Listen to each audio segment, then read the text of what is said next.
A gente tem o raio-x dos dois aqui, vamos colocar rapidinho. São Paulo é 16º colocado na tabela do campeonato com 13 pontos.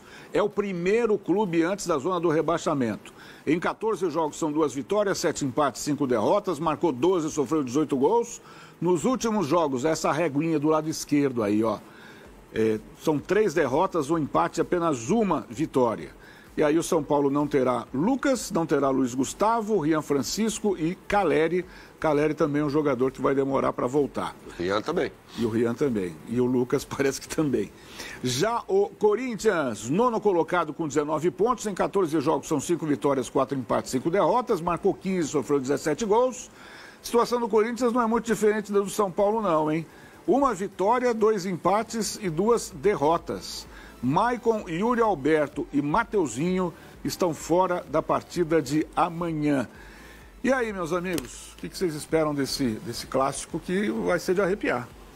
Vai, né? Assim, é curioso, se a gente for olhar só para o resultado do meio de semana, a gente vai falar, pô, o Corinthians chega maior nesse clássico. Eu acho que não é por aí. Eu acho que não é por aí. Até porque o São Paulo empata com o Red Bull Bragantino. O São Paulo faz 1-0 no momento que era bem melhor do que o Red Bull Bragantino. E aí o Bragantino empata com o Guzmán Rodrigues no momento em que o São Paulo se desestruturou completamente ali na reta final do primeiro tempo. Então foi um primeiro tempo que o São Paulo estava controlando o jogo, poderia ter feito mais de um gol. E aí toma o gol do Bragantino, se desestrutura, volta para o segundo tempo, tem a infelicidade do Alan Franco, né, no chute do Andrés Hurtado, e consegue chegar ao empate. Foi um primeiro tempo. Se o São Paulo jogar como ator durante boa parte do primeiro tempo nesse jogo de Bragança Paulista, o São Paulo pode almejar aí uma situação melhor no Campeonato Brasileiro, na tabela de classificação, né? O Corinthians, em contraponto, é fato, a gente não pode tirar do contexto os desfalques, né? Sobretudo ali no sistema ofensivo, os 2 atacantes titulares estavam fora. O Corinthians tem a volta desses caras, o Corinthians jogou muito mal contra o Ceará. Pessimamente. Aliás, foi um jogo muito ruim, né? Então, assim, os 2 técnicos chegam pressionados ainda para esse jogo. O Crespo está começando um trabalho, ele já começa tomando uma tunda do Flamengo no Maracanã, 2-0, ficou barato. E aí joga com o Red Bull Bragantino, uma partida muito difícil. Aliás, o São Paulo deu um azar danado nessa tabela no retorno, né? Porque pega Flamengo e Red Bull Bragantino fora de casa, 2 times que estão no topo da tabela do Campeonato Brasileiro. Mas o São Paulo apresentou uma melhora. Muito por causa da escalação de um personagem que não estava disponível contra o Flamengo e foi titular contra o Bragantino, que foi o Luciano. Não é um jogador que eu admire profundamente, mas isso não vem não é um tema relevante. O que é relevante é que ele entrou muito bem no jogo contra o Red Bull. E o Crespo enxerga o posicionamento do Luciano da forma como eu enxergo, jogador que atue mais à frente. Luciano nunca foi meio-campista. Não foi assim no Corinthians, não foi assim no São Paulo. Não é assim no São Paulo. Muita gente escalava atrás do centroavante, né, num 4-2-3-1. Não é o caso. Nesse sistema do Crespo, acho que ele pode render mais e mostrou isso no jogo de Bragança, mais perto do André Silva, né? O Luciano, de fato, ele divide opiniões. Até para alguns torcedores do São Paulo. Eu acho que você tem todo o direito de gostar ou não gostar do Luciano. A única coisa é que é um fato que ele é importante desde que ele chega ao clube. Se você olhar para os números, principalmente em jogos decisivos e importantes, são números expressivos. E eu trazer o Diniz, né? Simplesmente ignorar ou diminuir a importância do Luciano para o time do São Paulo, das duas, uma. Ou você assiste o jogo com a TV desligada, então você não consegue ver, ou você é tendencioso. Porque é absolutamente claro a importância do Luciano para o time do São Paulo, e eu concordo com o Berna, muito melhor como um segundo atacante, né? Você vê que ele já melhora consideravelmente o ataque. O Crespo não tem muitas opções, alguns atletas estão voltando de lesão, é um início de trabalho, ele não vai poder esticar a corda com todos os jogadores, senão o São Paulo vai ter mais lesionados, né? É um elenco enxuto e por isso ele precisa ter muita sabedoria para rodar, mas a prioridade é o Campeonato Brasileiro e contra o Corinthians não é diferente, tem que tomar a iniciativa para conseguir a vitória em casa. Eu acho que a obrigação está com o São Paulo. Se o Corinthians, nono colocado do campeonato, fora de casa, e todo mundo sabe que o Corinthians não está jogando um futebol brilhante, consegue um empate, para ele, Corinthians é um ótimo resultado. Portanto, eu acho que o Dorival não vai para o Morumbi para se expor. Eu acho que ele vai simplesmente esperar o que o São Paulo pode fazer e vai tentar contragolpear. A iniciativa vai ser do São Paulo. Depois de um bom tempo, o São Paulo vai voltar à sua casa. É o primeiro encontro da torcida com o Crespo no Morumbi. Mais de 40 mil ingressos já foram vendidos. Então, todos esperam uma postura de time mandante. Ou seja, é o São Paulo que vai tentar ser o protagonista no jogo. Se ele vai conseguir, eu concordo com o Berna. Eu acho que a melhor notícia para o São Paulino, e não veio a vitória diante do Bragantino, foi o comportamento do time na primeira etapa. Um comportamento de time que realmente sabe o que fazer com a bola. Agora, diante do atual momento dos dois, pode escrever. Quem perder, segunda-feira o Galo vai cantar. Mas não tem a menor dúvida. São Paulo fecha semestre com déficit, mas está otimista com as contas. Eu queria entender de onde vem esse otimismo, né? Já que o resultado do primeiro semestre foi bem ruim, né, JP? Vou pôr na tela aí para a gente entender. Um déficit de 31 milhões e 800 mil reais. Deixa eu fazer uma observação aqui, Marquinhos. Eu tô rindo, só é uma bobagem, assim. É que a gente tá falando das finanças dos clubes que estão em dificuldade e estão todos no corner. As fotos escolhidas. É isso. Todos os clubes brasileiros que estão no corner. Pois é, olha, o déficit de 2024, 287 milhões. Previsão ao final de 25 é de superávit. Pois é, Rodrigo Matos. Da onde vem esse otimismo, hein? Bom, vamos lá. O São Paulo, assim, primeiro via alguns setoristas e depois o Júlio confirmou o próprio número, o próprio São Paulo confirmou pra gente o número, mas é um número muito parcial, digamos assim, né? A gente não tem o quadro inteiro, a gente tem um quadro muito reduzido do que é. Então, o que a gente vai comentar aqui em cima desse quadro reduzido de informações. O déficit foi de 31,8 milhões, mas a previsão era 44 milhões. Então, por que tem o otimismo? Olha, fechamos 12 milhões a menos entre gastos e receita do que estava previsto. É normal os clubes brasileiros terem déficit no primeiro semestre. O primeiro semestre gera menos receita do que o segundo.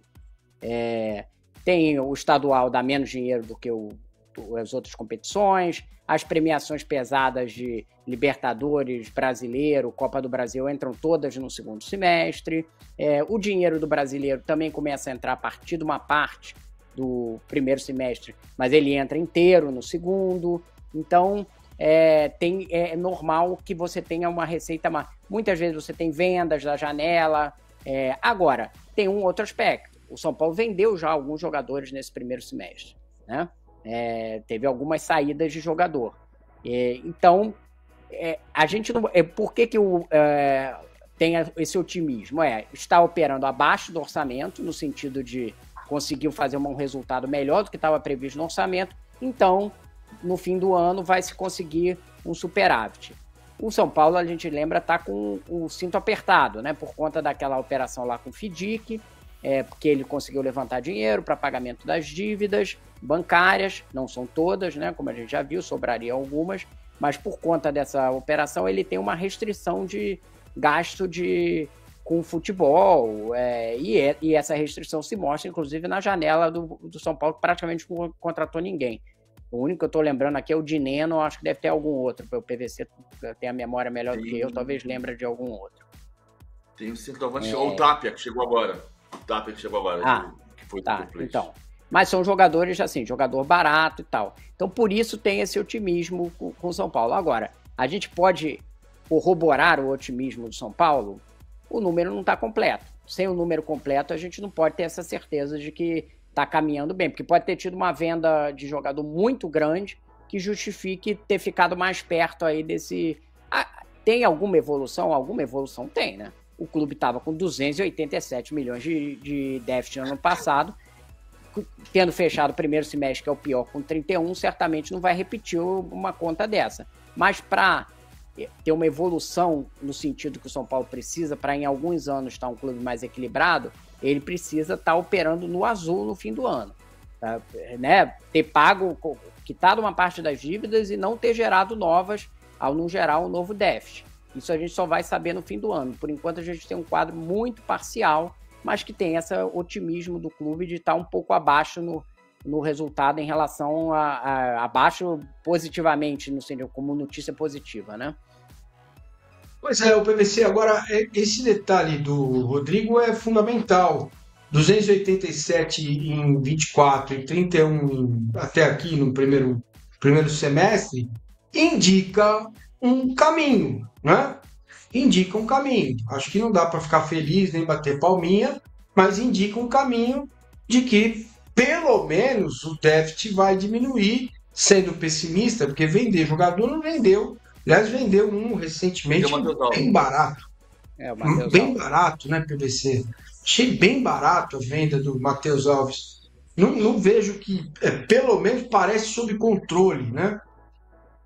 O Matheus Alves tem 32 milhões de reais para entrar nos cofres do São Paulo, que é o déficit, que é, grosso modo, é o déficit. Mas tem que entrar, não é uma conta matemática, né? Entraram 32 milhões de reais, então cobriu o déficit e eu estou com 1 milhão de lucro. Não se trata disso. Mas assim, o São Paulo vendeu por 6 milhões de euros, que foram 37 milhões e 700. Como o São Paulo tem uma porcentagem que não é total, e o São Paulo fica com 32 milhões de reais da venda do Matheus Alves. E a gente vai entrar de novo na questão, como você não tem dinheiro, você não pode vender, né? Você é obrigado a vender. É a situação diferente um pouco do Richard Rios, que provavelmente será vendido, mas a Roma chegou com uma proposta de 28 milhões de euros, contando com bônus. O Palmeiras disse, não, 30 milhões de euros sem contar bônus nenhum. Se você chegar a 30 milhões de euros sem contar bônus nenhum, eu vendo. O Richard Rios quer ir embora, você vai acabar tendo que vender. Mas era uma situação mais confortável para você negociar. A conta só assim, é engraçado que a dívida de São Paulo só cresce, mas ainda não bateu o tal de 1 bilhão de reais, que virou um número mágico, né? As dívidas de 1 bilhão de reais. Antigamente a gente falava de receita de 170 e dívida de 200. Agora está falando de receita de 800 e dívida que vai bater 1 bilhão. A conta que eu tenho, a última, é 968 milhões de reais. Não bateu 1 bilhão, mas assim, como diria Hernan Crespo, por causa disso só.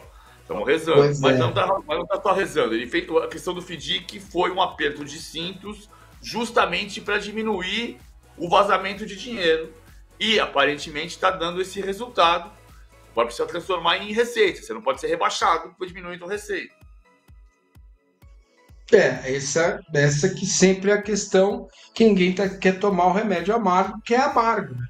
E correr riscos.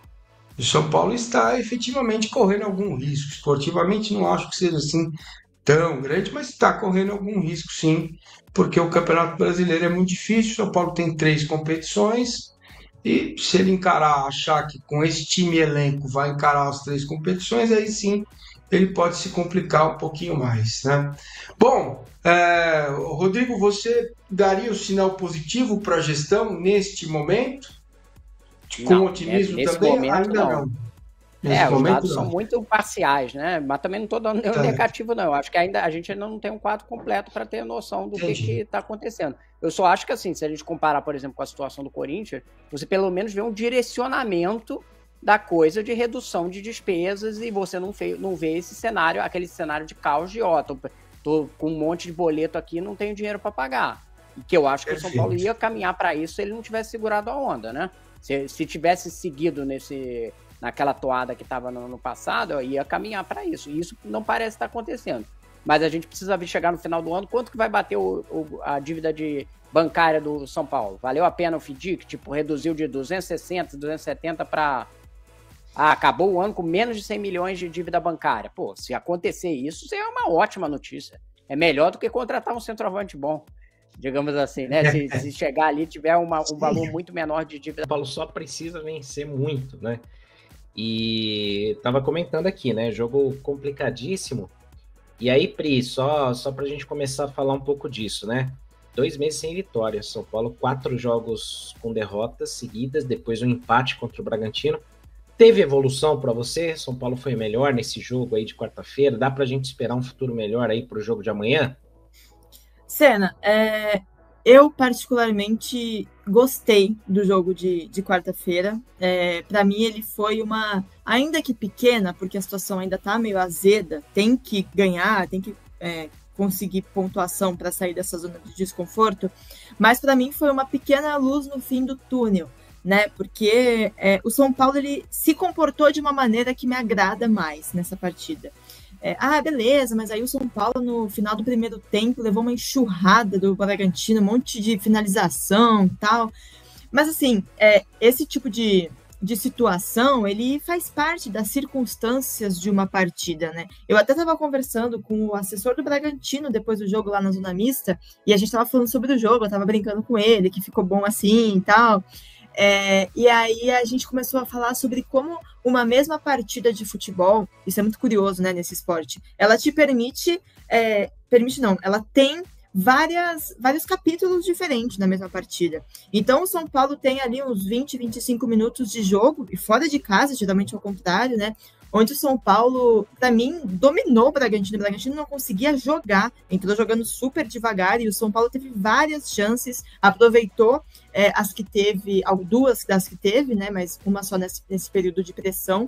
E aí depois, beleza, o time de São Paulo cai, o do Bragantino cresce. Acho que são coisas que são normais no futebol. É claro que é legal você fazer uma partida 90 minutos perfeita, mas isso é difícil demais aqui no futebol brasileiro. E quando você é o São Paulo e enfrenta o Bragantino, complica, porque o time do Bragantino é um time muito físico, é montado para isso. Então é difícil mesmo você acompanhar esse ritmo. Então, essa instabilidade na partida, ela é normal, ela acontece. Ela pode ser melhorada para não ter tanto impacto no resultado, para você saber se defender, porque o futebol também é você saber se defender nesse momento de pressão, né? Então, acho isso ok. O segundo tempo já achei mais equilibrado, não teve, essa divisão tão clara de São Paulo e Bragantino, de bons momentos, né? Foi um pouco mais misturado e tal. E por isso me agrada, assim, Senna, porque isso faz parte, mas a gente viu o São Paulo jogar, a gente viu o São Paulo criar, a gente viu o São Paulo finalizar, a gente viu o São Paulo ter chances de gol, a gente viu o São Paulo sofrendo em certo momento e sabendo se defender em muitas jogadas. Então, assim, acho que teve uma pequena evolução de todos os setores, ainda as alas tão difíceis, né? Concordo com você. Assim como o ataque também, acho que foram muitos gols perdidos. O próprio Luciano, que eu sempre defendo aqui, teve chances que ele podia ter feito gols, mas não dá para reclamar, porque para mim o jogo dele ele foi o melhor jogador do São Paulo, que é curioso, já que o André Silva fez 2 gols. Então, assim, são várias pequenas coisas para a gente ir analisando e ver como uma pequena luz no fim do túnel. Pequena, porque um ponto, infelizmente, neste momento não resolve nada. No final, talvez lá, de 44 para 45, pode resolver tudo. Mas agora, quanto mais pontos você somar, melhor para você sair dessa zona incômoda e ficar com o lado mental mais forte, né? Mas eu gostei, eu vi uma evolução do time, acho que o São Paulo entrou para tentar ganhar o jogo e ficou muito perto disso, e isso é uma boa notícia. Faz tempo que a gente não vê o São Paulo entrar em campo, vamos ganhar o jogo? Às vezes não ganha, às vezes perde, às vezes empata, às vezes ganha, mas tenta ganhar, né? Joga para ganhar. Então, assim, para mim eu não saí frustrada, tá? Do jogo. Beleza que ainda não saiu da situação incômoda, mas, de novo, não está na situação incômoda por empatar com o Bragantino em Bragança Paulista, ou de perder para o Flamengo no Rio, né? A gente já cansou de falar isso.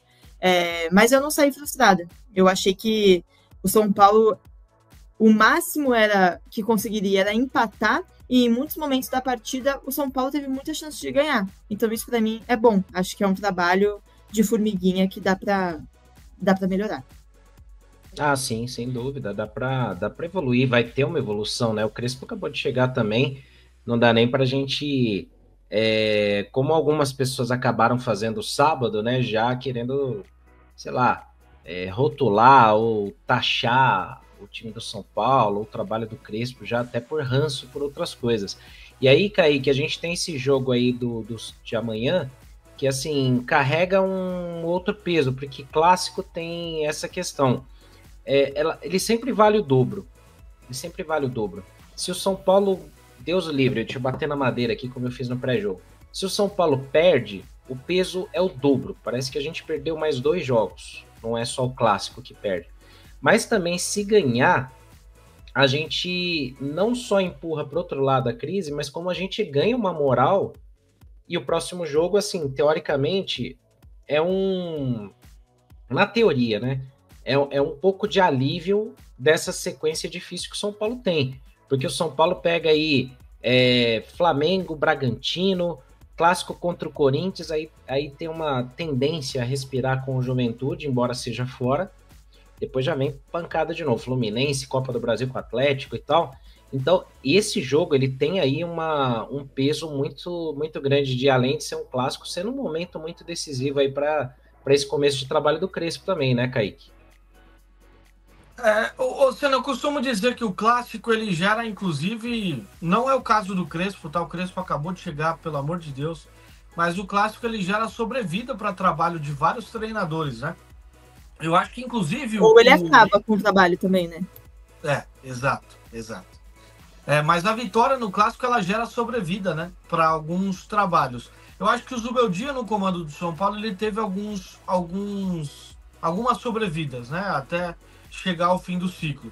Não é o caso agora, porque é um começo de trabalho, mas daria uma sobrevida com relação a... Daria uma sobrevida para o São Paulo com relação a críticas, né? Eu acho que seria a semana que vem, a próxima semana até o próximo jogo, seria muito mais tranquila. O pré-jogo do próximo jogo depois do Corinthians seria muito mais tranquilo se o São Paulo conseguisse a vitória. São frases clichês, mas a gente costuma dizer que clássico é um campeonato à parte, né? Clássico vale mais do que os 3 pontos. E o bom pro São Paulo é que ele tem um treinador que já passou pelo clube, sabe o peso, sabe a importância e o tamanho de um clássico. Acho que ele vai transferir isso para dentro do vestiário, apesar de que os jogadores do São Paulo, a grande maioria, a imensa maioria, já sabem também o peso de um clássico. Então, ainda mais jogando em casa, né? Traz o torcedor de volta também, né? Até o número de ingressos vendidos tem sido decepcionante. Eu sei que a PRI tem essa opinião também. Eu esperava um número de ingressos vendidos muito maior já nessa altura, né? A um dia do jogo. Mas, enfim, o fator emocional, ele vai dizer muito, né? O fator emocional, ele vai dizer muito, porque os dois times estão vivendo situações semelhantes, de muita pressão. Eu acho que o mais importante de a ser um pouco mais agressivo. Então o São Paulo ainda está oscilando. O Crespo, muito criticado, principalmente pela primeira entrevista. A gente mesmo criticou ele aqui pela primeira entrevista dele e ele foi muito mal. Tem que fazer esse São Paulo jogar. Olha, a situação do São Paulo está muito complicada. O Corinthians respira mais aliviado com a vitória diante do Ceará. Enquanto você falava... Tinha gente aqui balançando a cabeça, de um lado para o outro. Eu discordo de forma saudável. Nem começou o programa, cara. Não, na verdade eu discordo de forma saudável dos nossos amigos, porque eu vou mudar minha postura, eu não quero mais ser Por que você fica com o celular na perna, com os negócios abertos? Porque... Você fica lendo as notícias? Você não fala nenhuma da sua cabeça? Exato. Não, na verdade, ao contrário dos demais, já que vocês não querem que eu seja o cara da paz, eu vou ser agressivo, ao contrário dos demais que não estão nem aí pra notícia, pra informação, sai falando um monte de groselha, e aí cai tudo nas minhas costas, eu trabalho com o quê? Com dados, números. Fica chupinhando os outros aí, eu quero dizer o seguinte, que o Corinthians, pra mim, vai mais pressionado pro compromisso, independentemente da tabela do campeonato. O Corinthians, sim, está à frente do São Paulo, mas o São Paulo, na minha concepção, não vai ser rebaixado, tem muito torneio pela frente, tá se reforçando, e o São Paulo tá numa competição que a torcida gosta muito, que é a Libertadores, competição sul-americana que o Corinthians já foi eliminado. O Corinthians tem problemas extra-campo gigantescos. A única coisa que funciona mais ou menos é a parte dentro de campo, que já está começando a ser questionada. E o Corinthians tem uma sequência muito complicada de jogos. O Corinthians pode meter 4 jogos seguidos sem ter vitória. E isso pode acontecer, é algo que pode acontecer, não é nenhum absurdo. O Corinthians pega um São Paulo, jogando no Morumbi, que não é absurdo pensar no São Paulo vencendo. Depois pega o Cruzeiro, dos melhores times do Campeonato Brasileiro, na Neoquímica Arena. O melhor, né? Na Neoquímica Arena, mas perdeu pro Red Bull Bragantino, também não é absurdo de pensar na possibilidade de perder. Depois pega um Botafogo no Rio de Janeiro, e aí, meu parceiro, pega logo um Palmeiras. Palmeiras na Neoquímica Arena pela Copa do Brasil. Não vai ganhar de ninguém, você acha? Calma, você imagina se o Corinthians perde o jogo pro São Paulo, como é que vai pro compromisso com o Cruzeiro? Aí cai o Dorival se ele não fizer nenhum ponto nesses 4 jogos. O Corinthians, ao contrário do São Paulo, tem mais problemas, não só dentro de campo, mas também extra-campo, que fazem com que eu pense que o Corinthians vai mais pressionado. Aí... Ô, Assunção, 4 jogos. Se ele não fizer nada nesses 4 jogos, ele vai cair. Grandes possibilidades disso acontecer. Grandes possibilidades. Mas também a gente vê uma possibilidade real dele não conseguir 4 vitórias nesse jogo. Porque mas não vai conseguir. São 4 times e 4 partidas muito difíceis. Isso eu te garanto, não consegue muito vencer difícil. os 4. Ele vai fazer 4 pontos aí. Um empate e uma vitória. Por outro lado, você vê os jogos do São Paulo. São Paulo pega o Corinthians, Morumbi, aí depois pega o Juventude, confronto direto, já que o São Paulo está na parte da tabela, precisa ganhar do Juventude. Camisa tem que pesar aí. Exatamente. Né? Aí pega um Fluminense, que também está bem no jogo, foi bem no Mundial, mas no Brasileiro também está oscilando, joga no Morumbi. Depois pega o Internacional, que também é um confronto direto na parte de baixo da tabela. Ou seja, os jogos do São Paulo, teoricamente, são mais fáceis e salvam o São Paulo caso o São Paulo consiga o resultado. Então, por isso, o Corinthians, para mim, está mais pressionado para essa partida. O Alex Fogaça. Depois do Inter é o Vitória, se eu não me engano, que é outro concorrente direto também. São Paulo tem muitos concorrentes diretos, sim, né? Na parte de baixo da tabela. E isso também dificulta, né? Você tá com times que estão disputando a mesma coisa que você, também é complicado. E eu repito aqui, Juventude tem 2 jogos a menos que o São Paulo e o Fortaleza 1 jogo a menos que o São Paulo. Mas é muito melhor você jogar com esses times que estão na parte de baixo da tabela e você fazer resultado, porque logo em seguida vem aí os que estão em cima. Os que estão em cima. Então, é bom fazer o máximo de pontos nesses jogos, porque depois aí vem chuva forte. Que o São Paulo vamos para os times? Para os prováveis? O São Paulo perde por 1-0 no Morumbi do Corinthians, cara. Depois de perder, depois de empatar com o Bragantino, de perder feio para o Flamengo, o São Paulo só tem 2 vitórias no campeonato. Não sei se o São Paulo chegar tão menos pressionado, não. Mas, você está falando de um resultado hipotético. A derrota pro Corinthians. Nós temos o jogo da derrota pro Corinthians. Se perder, eu tô falando. Tudo bem, você falou de 4 hipotéticos aí que não vai pontuar com ninguém. Você não entendeu. Entendi, sim. O São Paulo não jogou com o Corinthians. O São Paulo tem a possibilidade até de jogar em casa, de conseguir esses 3 pontos e crescer no campeonato. E outra, o São Paulo está se reforçando. O São Paulo trouxe reforços nessa janela de meio de ano. O Corinthians, na janela de meio de ano do ano passado, tinha conseguido trazer reforços. Nessa, não. O Corinthians está batendo cabeça. Então, há uma luz no fim do túnel em relação a novos atletas chegando nessa equipe do São Paulo. No Corinthians a gente não vê isso. Fora a bagunça, a balbúrdia, o nojo que é a política do Corinthians. São Paulo e Corinthians se enfrentam neste sábado no Morumbi a partir das 21h horário de Brasília pela 15ª rodada do Campeonato Brasileiro. O Premier e o Sport TV transmitem a partida. Mais de 40 mil ingressos foram vendidos para o Majestoso até ontem. O último confronto entre as equipes foi em janeiro, pelo Campeonato Paulista, quando São Paulo ganhou por 3-1. O Timão tenta voltar a ganhar no Morumbi após 2 anos e meio. O São Paulo deve entrar em campo com a mesma escalação que foi utilizada contra o Red Bull Bragantino. Nenhum dos 9 jogadores que estavam pendurados foram advertidos no jogo da última quarta-feira. Também não há desfalques por novas lesões. A provável escalação do São Paulo contará com Rafael, Ferraresi, Arboleda, Alan Franco, Cédric, Bobadilla, Marcos Antônio, Enzo Dias, Oscar, Luciano e André Silva. E aí, torcedor, deixe nos comentários o seu palpite para a partida de logo mais contra a Galinhada. O meu é 2-0 para o Tricolor.